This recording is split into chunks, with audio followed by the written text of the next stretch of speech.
Nous invitons maintenant Dr Heifa Bouchahda pour nous parler de l'impact de l'endométriose sur la grossesse.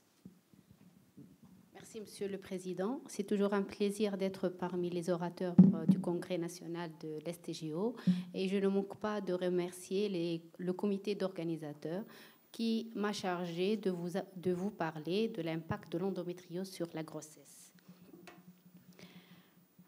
Donc, l'endométriose est une pathologie qui est fréquente de la femme en âge à procréer. C'est une maladie œstrogénodépendante chronique qui va durer tout au long de la période de sécrétion œstrogénique. Et c'est une situation ectopique d'un tissu ayant les caractéristiques fonctionnelles et morphologiques similaires à l'endomètre. Donc, la définition est purement histologique et il y a 4 phénotypes à cette pathologie: l'endométriose superficielle, l'endométriose profonde, l'endométriose ovarienne ou endométriome et l'endométriose interne ou adénomiose. Les facteurs de risque principaux sont l'âge entre 30 et 40 ans, le niveau socio-économique élevé, la nulligécité. Le rôle du reflux menstruel est capital dans la physiopathologie de cette pathologie et tout facteur qui augmente ou qui favorise ce reflux menstruel est aussi un facteur de risque, notamment la ménarche précoce, les cycles courts, les hyperménorrhées et les métrorragies.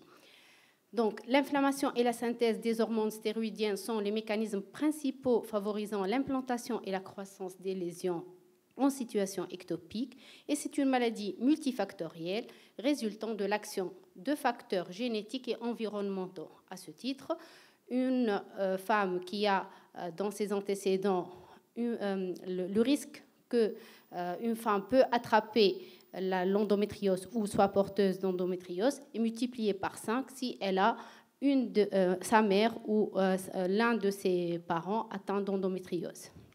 Donc, je vais passer le rappel clinique de cette pathologie en insistant sur l'intérêt de l'examen au spéculum et au toucher vaginal et du toucher vaginal quant au diagnostic de l'endométriose, l'échographie pelvienne et endovaginale et l'examen de première intention et l'examen de référence, c'est l'IRM. Donc, je dirais que la femme qui est suivie pour endométriose a un historique chargé en traitement hormonal et en chirurgie. D'où il y a certes une interactivité, une interaction entre la grossesse et l'état d'endométriose. Et notre thème sera de caractériser cette interaction et de voir dans quel sens va aller cette interaction. Et ceci en adoptant le plan suivant, le préambule qu'on a déjà traité. On va voir dans la deuxième partie l'impact de la grossesse sur les lésions endométriosiques. Donc, on va voir dans la troisième partie les complications possibles de l'endométriose pendant la grossesse. Puis, on va rechercher l'impact de l'endométriose au début de la grossesse. Dans la cinquième partie, on va voir l'impact de l'endométriose sur le deuxième et le troisième trimestre, ainsi que sur les issues néonatales, pour conclure vers la fin par des take-home messages. Donc, quel effet de la grossesse sur l'endométriose? Dans la matinée, on a dit que l'état de grossesse est un état favorable à une stabilisation ou à une rémission de l'endométriose. Et cet état positif, il est secondaire à l'imprégnation en progestérone, au blocage de l'ovulation, aux changements métaboliques, hormonaux, immunitaires et d'angiogenèse liés à la grossesse. Même, il y a des confrères qui vont prescrire à la femme atteinte d'endométriose un traitement hormonal qui mime un climat de pseudo-grossesse. Ce dogme a été mis en doute par Brigitte Liner, qui a publié en 2018 son article « The Effect of Pregnancy on Endometriosis, Fact or Fiction ». Elle a montré que, oui, il y a une donc régression et disparition des lésions dans 15 à 50% des cas, mais aussi il y a une progression dans 8 à 39% des cas. D'où le comportement des lésions endométriosiques pendant la grossesse semble être variable, allant de la disparition complète à la croissance accrue. Bien que les lésions endométriosiques au cours de la grossesse peuvent présenter une réaction décidue similaire au changement dans l'endomètre ectopique, toutes les lésions endométriosiques ne semblent pas se décidualiser et l'atrophie, la fibrose ou la nécrose sont aussi des évolutions potentielles des lésions endométriosiques. Donc, la décidualisation des lésions endométriosiques comprend l'augmentation de la sécrétion épithéliale glandulaire, le remodelage vasculaire, l'accumulation et l'adaptation des cellules immunitaires, ainsi que la différenciation des fibroblastes stromaux en grandes cellules épithéliales.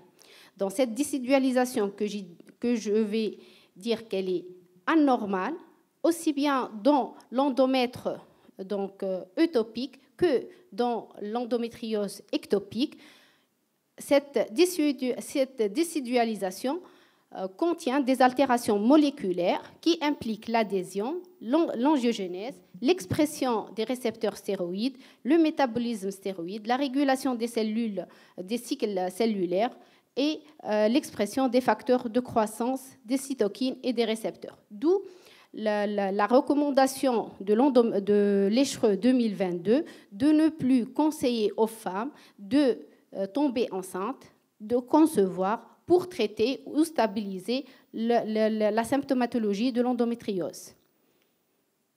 Donc, on passe aux complications possibles pendant la grossesse d'une lésion endométriosique préexistante.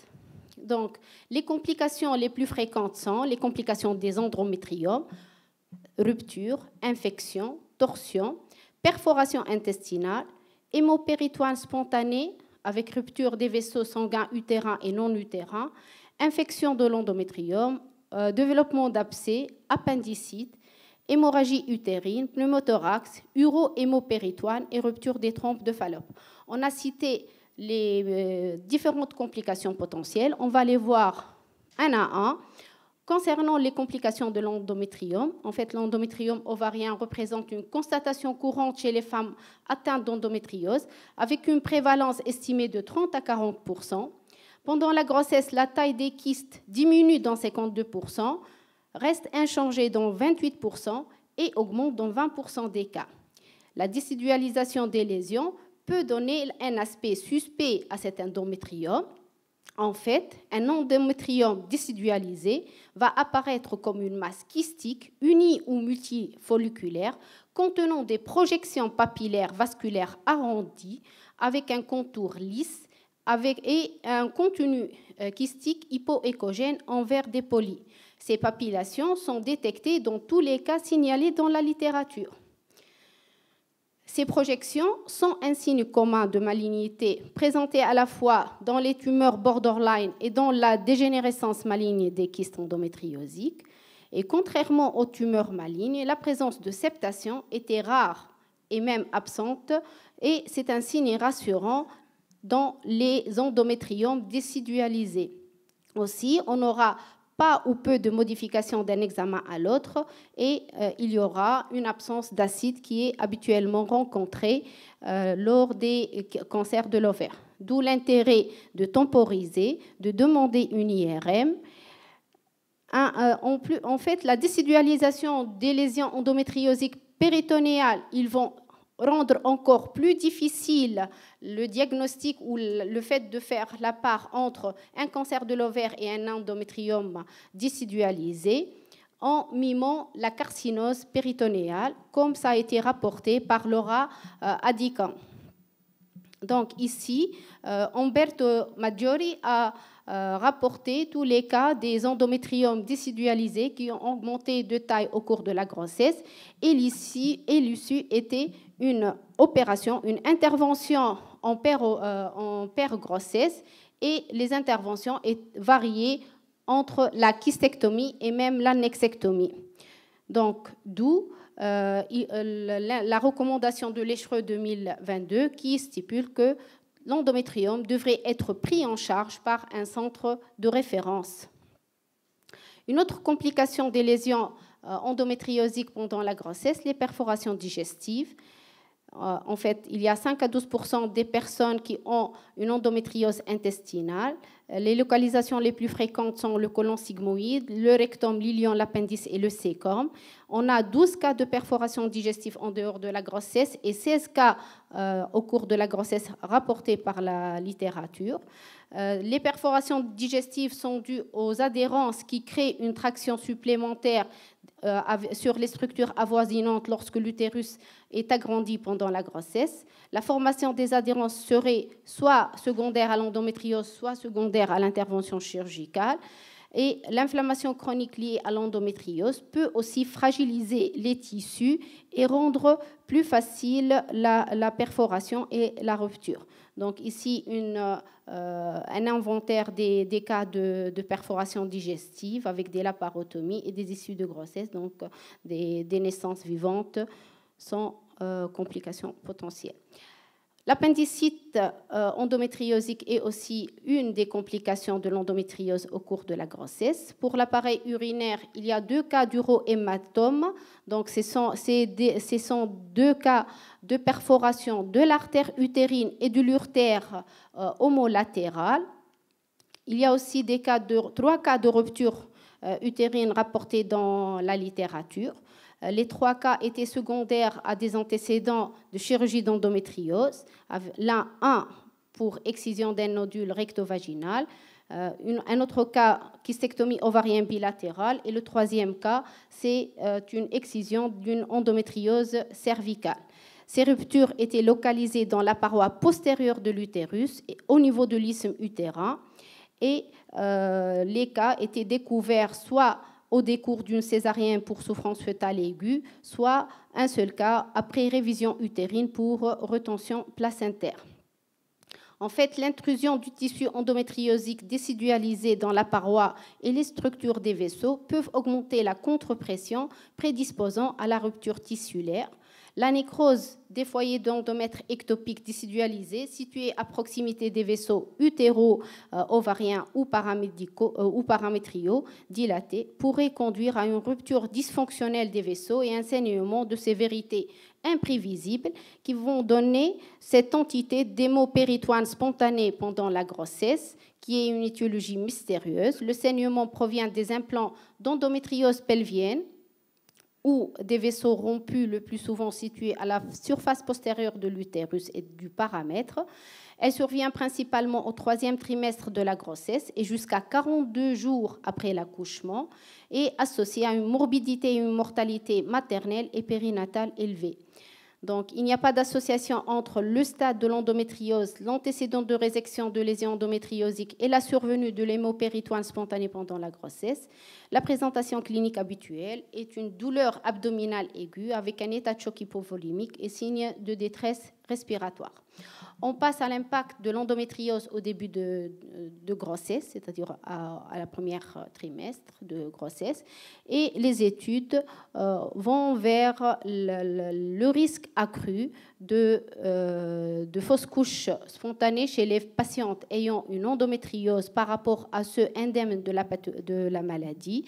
Donc, les résultats, certes, ils sont controverses, mais la tendance est vers un accroissement de ce risque.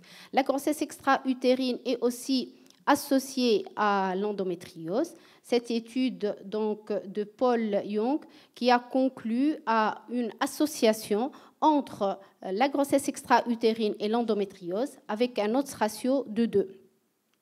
Cette association, elle est possible du fait d'un partage de facteurs de risque sous-jacents, du fait de la présence d'adhérence tubo-ovarienne, des lésions d'endométriose tubaire ou d'endométrium ovarien qui altèrent la relation tubo-ovarienne. Elle est aussi plausible puisqu'il y a une altération de la physiologie tubaire dans l'endométriose, semblable à celle dans l'utérus, dans l'endomètre utopique. L'inflammation péritonéale pourra aussi expliquer cette association. Donc, l'ECHRE 2022 confirme les risques augmentés de fausses couches spontanées et de la survenue d'une grossesse extra-utérine dans l'association grossesse et endométriose. Quel est l'impact de l'endométriose sur la grossesse au 2e et au 3e trimestre et sur les issues néonatales? En fait, il y a les maux et les pathologies qu'on va voir au 2e, 3e trimestre et les issues néonatales, tous sont secondaires à une physiopathologie propre à l'endométriose qui commence bel et bien dès la conception et l'implantation. On a déjà, Dr Khaled Mahmoud a commencé à expliquer un peu les défauts d'implantation et les mécanismes qui s'associent à ce défaut d'implantation. Là, on va essayer de voir pourquoi ces femmes auront plus de dysgravidie que les femmes qui sont indemnes d'endométriose. Les cellules endométriales utopiques et ectopiques des femmes enceintes atteintes d'endométriose ont une décidualisation altérée, dont les origines sont probablement multifactorielles.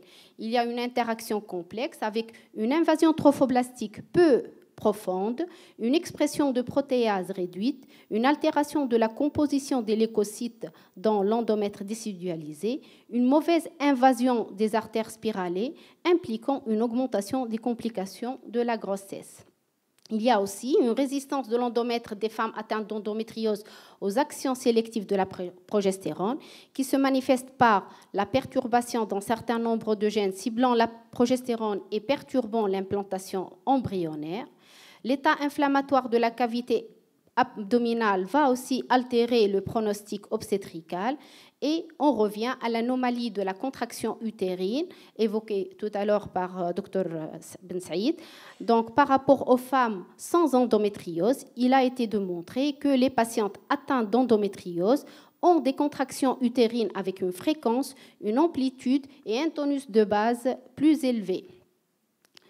Avec une activation excessive du métabolisme des radicaux libres, donc un stress oxydatif impliqué dans la majorité des dysgravidies observées, une altération de la jante de jonction utérine qui est plus épaisse, donc une mauvaise invasion trophoblastique, un défaut de remodelage, et il y a une corrélation entre l'épaisseur de cette jonction, de cette zone de jonction postérieure et le stade de l'endométriose. Donc cette image, elle va résumer toute la physiopathologie des dysgravidies potentielles ultérieures avec une résistance à la progestérone, une contractilité altérée, un stress oxydatif, donc une altération de la zone de jonction et un état pro-inflammatoire qui va donner une implantation différée et une mauvaise invasion.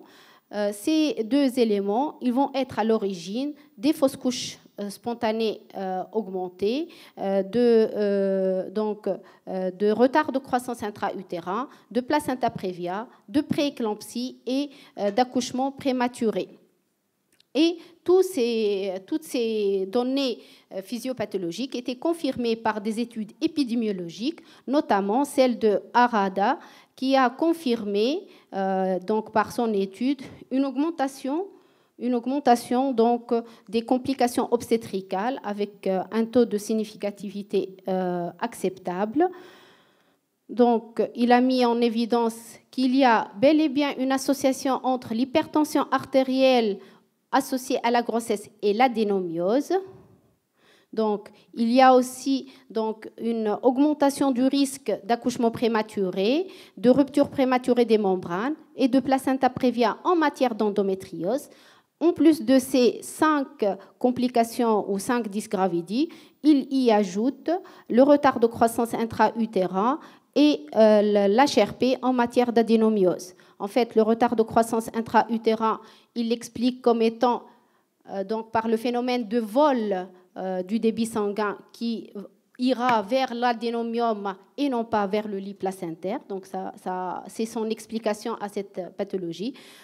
Par rapport à l'HRP, en fait, il y a une augmentation du débit vélocitaire des artères spiralées utérines mal remodelées qui va augmenter donc, la survenue d'HRP en matière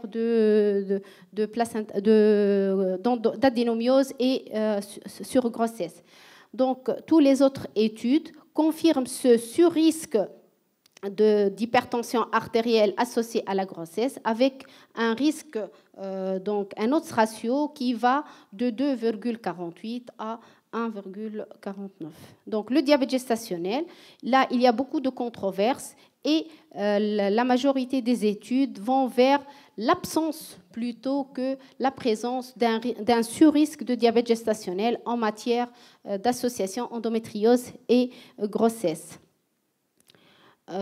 Donc, par rapport à la naissance prématurée et aux ruptures prématurées des membranes, aussi, toutes les études vont vers un surrisque avec un autre ratio final de 1,46. Donc, la mort fœtale in utero aussi, elle est bel et bien donc, augmentée. Le risque existe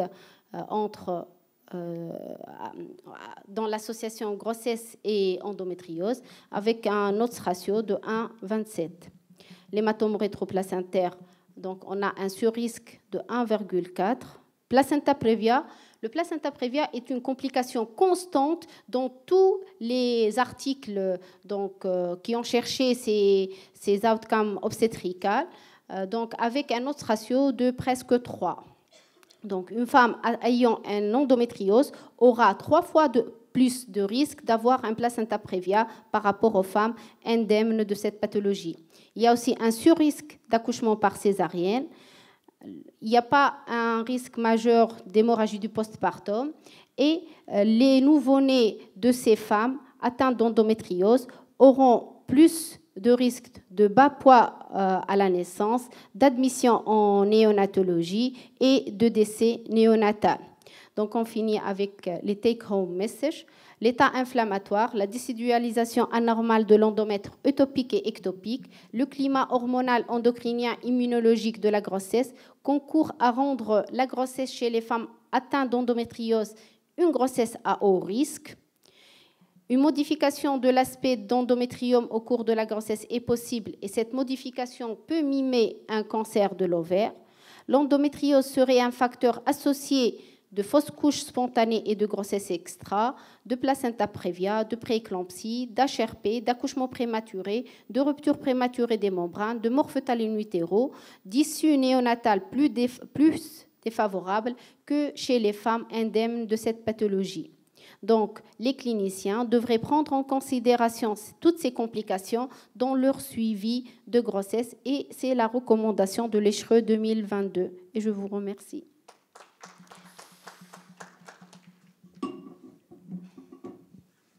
Merci pour votre excellente communication. Bien que la majorité de tout ce qui a été dit est désagréable à vivre, mais c'est la réalité. Ça ne nous empêchera de bien prendre en charge les femmes endométriosiques pour qu'elles aient des enfants. S'il y a des questions dans la salle. Je vous remercie pour votre conférence. Merci. Seulement, je voudrais rappeler que le phénomène de décidualisation est un phénomène strictement normal et qui vise à justement favoriser l'implantation et un bon déroulement de la grossesse. C'est normal. La décidualisation, مرحبا بها.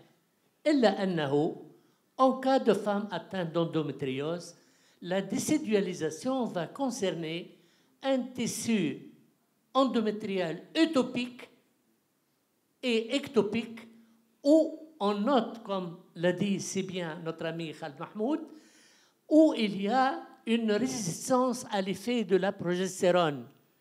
Et quand il y a une résistance, cela veut dire que l'endomètre utopique a été mal préparé sur le plan décidualisation. Tu nous as dit avec beaucoup de précision que l'endomètre est altéré sur le plan décidualisation. Oui.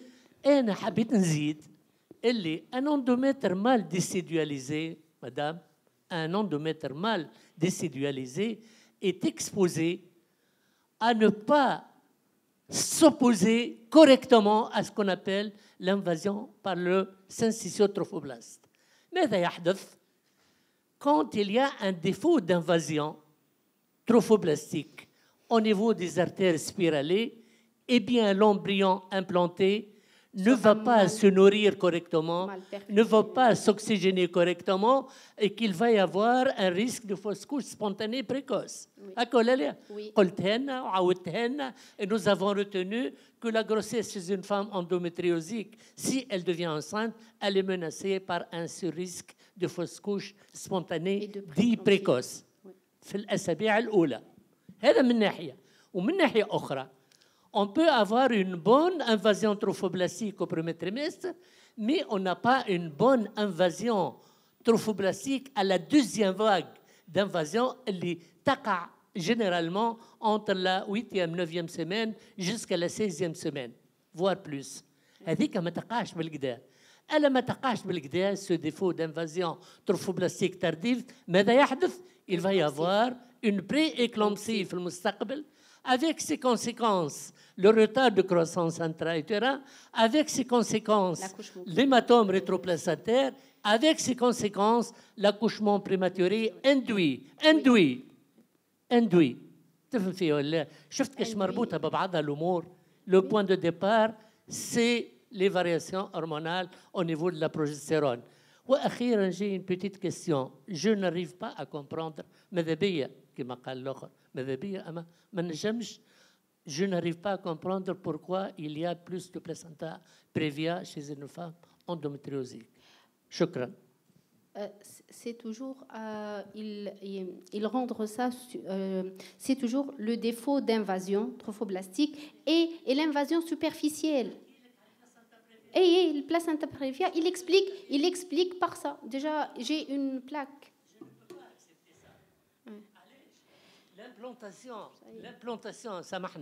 L'implantation de l'embryon de blastocyste, s'il se fait dans une partie moyenne ou haute, il n'y aura pas de placentation basse. S'il se fait au niveau de la partie inférieure de l'utérus gravique, ça va donner un placenta prévia. Les contractions utérines, ça n'a rien à voir avec l'invasion trophoblastique.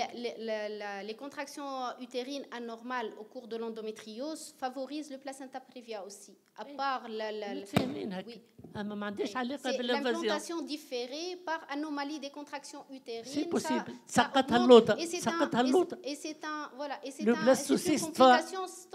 Le blastocyste va s'implanter en bas en raison d'une discontractilité utérine.